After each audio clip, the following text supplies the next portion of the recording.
விஜய் பேசுற நீங்க பாக்குறது சாரி நான் யாரும் தெரியும்.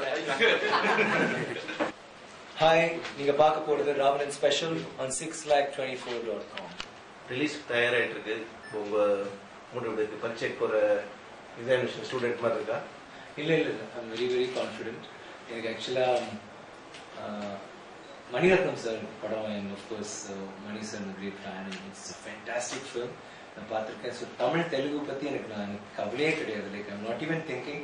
இன்ஃபேக்ட் பாம்பே போகும்போது கூட எனக்கு எக்ஸைட்மெண்ட் இப்போ என்னன்னா ஹிந்தியில் வந்து எனக்கு எப்படி அக்செப்ட் பண்ண போகிறாங்க. I'm just very excited about it. Because படம் பார்த்தவங்க வந்து ஆக்சுவலி நான் ரொம்ப கஷ்டப்பட்டேன் ஹிந்தி டப்பிங்கில். பட் இந்த டயலாக் ரைட்டரே சொல்லியிருக்காங்க எப்படி சந்தோஷ் சிவன் சார்கிட்ட இந்த மாதிரி விக்ரம் வந்து அந்த கேரக்டருக்கு விக்ரமோட டப்பிங் வந்து ஏதோ ஹெல்ப் பண்ணிருக்க ஆக்ட் பண்ணிருக்கேன். எனக்கே ஆச்சரியமா இருந்துச்சு ஏன் ஹிந்தி வந்து ஹெல்ப் பண்ணி.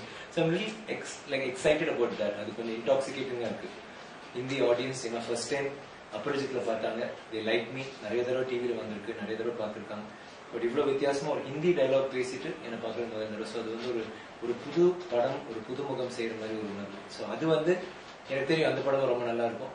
It's going to be really as good as Tamil and Telugu. But அங்கதான் எனக்கு அந்த ஒரு எக்ஸைட்மெண்ட். அங்கேயும் டென்ஷன் கிடையாது. No butterflies my stomach. I'm just really excited because I know the film. I've seen. நான் பார்த்ததுல இருந்து I'm so confident that the movie will be really good. So no examination. Abhishek வந்து முன்னாடி பார்த்து பயங்கரமா மிரண்டு போய் பாராட்டினாங்க. உங்ககிட்ட சொன்னேன். இல்ல அப்படிலாம் கண்டிப்பா நான் அவளை பார்த்து மிரண்டு போயிட்டேன். அவள் மிரண்டு போயிருக்கலாம் தெரியல. பட் ரெண்டு பேரும் வந்து இந்த கதாபாத்திரம் வந்து எனக்கு தெரிஞ்சு ஒரு நடிகரா இருக்கும் போது இந்த மாதிரி ஒரு வேறுபட்ட கதாபாத்திரம், இந்த மாதிரி ஒரு கம்பீரமான கதாபாத்திரம், இந்த மாதிரி ஒரு என்னோட சேது பிதாமகன் அந்நியன் எல்லாமே அதுல மிக்ஸ் ஆயிருக்கும். அந்த அளவுக்கு அந்த கதாபாத்திரத்துல ஒரு மல்டிபிள் நிறைய விஷயங்கள் இருக்கு, குணதிசயங்கள் எல்லாமே மாறி மாறி வரும்.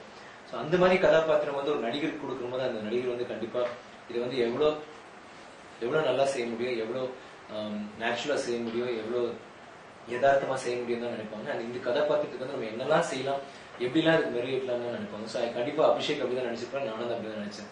ஸோ நாங்க எங்களுக்குள்ள வந்து எந்த இதுவும் இல்லை. அண்ட் நான் அந்த படம் பண்ற போது, நான் அந்த சீன் பண்ற போது, அவர் பண்ற போது நான் அவரை பார்த்ததே கிடையாது. ஏன்னா அது இன்ஃபுளுன்ஸ் பண்ணணும். அதே மாதிரி நானும் பண்ற போது அவர் பார்த்துருக்க மாட்டாரு, பார்க்கலன்னு நினைக்கிறேன்.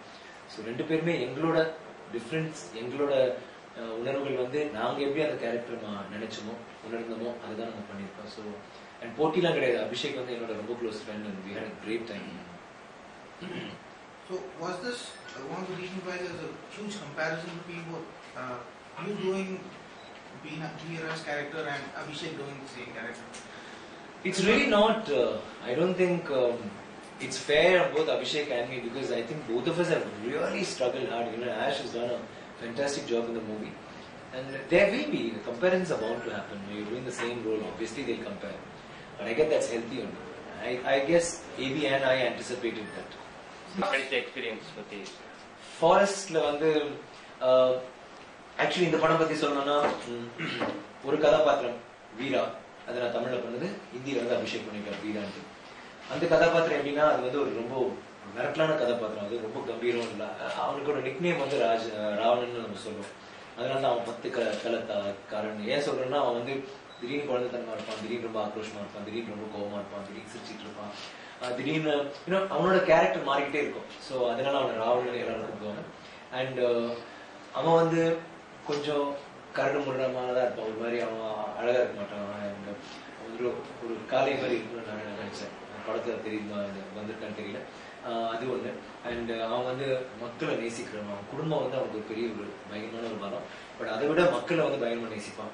அண்ட் அவன் வந்து அப்படியே சும்மா திடீர்னு ஒரு வண்டியில் ஏறி போயிட்டே இருப்பான். And he's like that.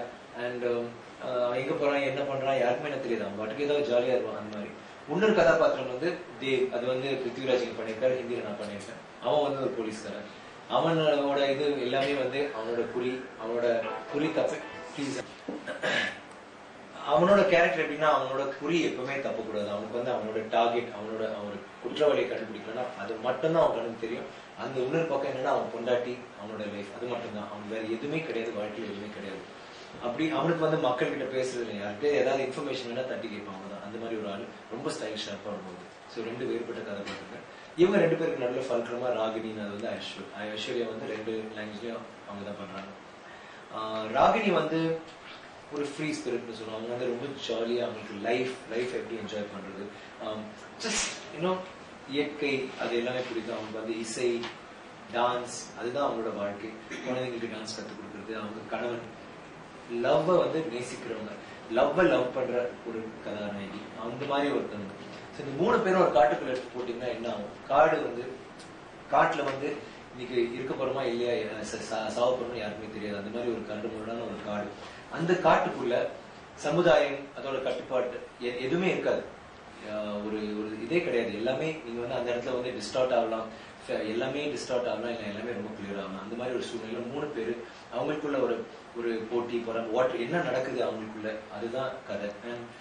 இந்த மாதிரி அந்த கதையில வந்து நிறைய விஷயங்கள் இருக்கு. பட் அந்த மாதிரி ஒரு விஷயங்கள் எல்லாமே மணிரத்னம் சார் மாதிரி ஒரு ஆள், அவர் வந்து இந்த விஷயத்துல ஒரு கிங். அவர் வந்து உணர்ச்சிகள், உணர்வுகள், இந்த மாதிரி விஷயங்கள்லாம் வந்து ரொம்ப அவ்வளவு நல்லா ஹேண்டில் பண்ணுவார். இந்த படத்துல வந்து 90% இதுதான் மேட்டர். நாங்க வந்து 3 பேர் காட்டுக்குள்ள, நாங்க 3 பேருக்குள்ள இந்த 3 பேருக்குள்ள என்ன ஆகுது, யார் நல்லவன் யார் கெட்டவன், என்ன ஆகுது, அவன் நல்லவன் ஆகிறானா, கெட்டவன் வந்து நல்லவன் ஆகிறானா, நல்லவன் கெட்டவன் ஆகிறானா, இல்ல 2 பேருமே கெட்டவன் ஆகிறாங்களா, இது ஒன்றும் தெரியாது. It's that kind of situation. And இதுல வந்து காடு வந்து இன்னொரு கதாபாத்திரம் முழுக்க. அண்ட் ரொம்ப ரொம்ப ரொம்ப ரொம்ப கஷ்டப்பட்டு, நான் நிறைய படங்கள்ல வந்து கஷ்டப்பட்டு நிறைய விஷயங்கள் பண்ணியிருக்கேன். அந்தந்த காட்சி தாமகனா இருக்கட்டும், அண்ணினா இருக்கட்டும், சமுராய், காடுன்னு இல்லை, ஜெனரலாகவே கொஞ்சம் ரிஸ்கியான ஷார்ட்ஸ், ரிஸ்கியான சீன்ஸ் எடுத்திருக்கேன். பட் இந்த மாதிரி ஒரு என்னோட வாழ்க்கையில நான் பண்ண படங்கள்லயே இந்த மாதிரி ஒவ்வொரு காட்சியும் கஷ்டமா இருந்தது எனக்கு நடந்ததே கிடையாது. அண்ட் குறிப்பா இந்த படத்துல ஹிந்தியில வந்து ஐஸ்வர்யா ஆடுற போது ஒரே ஒரு சீன் நான் வந்து ரொம்ப ரிலாக்ஸ்டா ஒரு வைன் கிளாஸ் கையில் வச்சுட்டு பார்ப்பேன். அந்த சீன் மட்டும் தான் நான் வந்து ரொம்ப ரிலாக்ஸ்டா இருந்தேன். மற்றவங்க எல்லாருமே கஷ்டம். இன்ஃபேக்ட் ஹிந்தி வந்து எனக்கு ரொம்ப ரொம்ப ரொம்ப கஷ்டமா இருந்துச்சு, ஏன்னா எனக்கு ஹிந்தி தெரியாது.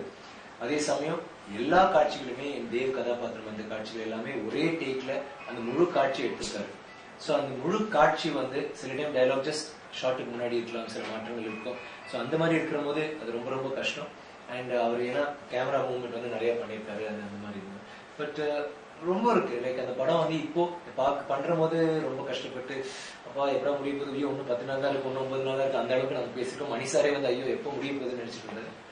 பட் இன்னைக்கு டப்பிங்ல உட்காந்து இல்லை, இன்னைக்கு படம் முடிஞ்ச பிறகு அந்த ஃப்ரேம்ஸ் பார்க்கும்போது ஒரு பிரமாண்டம், ஒரு அந்த ஒரு பெரிய ஒரு அந்த ஒரு கேன்வஸ்ல வந்து ஐயோ நான் கூட ஒரு சின்ன ஒரு மூலையில நான் கூட இருக்கிறேன்னு நினைக்கிற போது எனக்கு வந்து ரொம்ப ரொம்ப பெருமையா இருக்கு.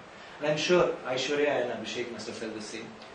It's a nice film. படம் பண்ற போதே வந்து நான் வந்து ஒரு ஸ்டார், இல்லை ஐஸ்வர்யா வந்து ஒரு ஸ்டார், அபிஷேக் எங்க யாருக்குமே அது தெரியல, பிருத்விராஜ் யாருக்குமே தெரியல. எங்களுக்கு வந்து ஏதோ ஒரு வித்தியாசமா என்னவோ, இட்ஸ் நாட் மோர் தென் வித்தியாசம், ஒரு அனுபவம். இந்த படம் வந்து என்னை பொறுத்த வரைக்கும் ஒரு அனுபவம் மாதிரி இருந்துச்சு. It was like very very beautiful experience.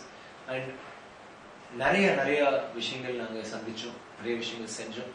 And அது எல்லாமே ஸ்க்ரீன்ல வந்து வேற மாதிரி வந்திருக்கு. அண்ட் ஐ திங்க் எனக்கு வந்து இது கமர்ஷியலா எப்படி போகும், இது நல்லா இருக்கும், அதெல்லாம் கூட நாட் ரியலி போகுது. I'm just waiting. எனக்கு தெரியும் எல்லாருமே வந்து இதை பார்ப்பாங்க, இந்த படத்தை வந்து அவங்களுக்கு பார்க்கணும்னு தோணும். Because like I say, you either love it or you hate it. You cannot ignore it. இந்த படத்தை வந்து சரி நம்ம அப்புறம் பார்த்துட்டான்னு தோணாது. ஏன்னா அந்த படத்துல வந்து அத்தனை விஷயங்கள் இருக்கு.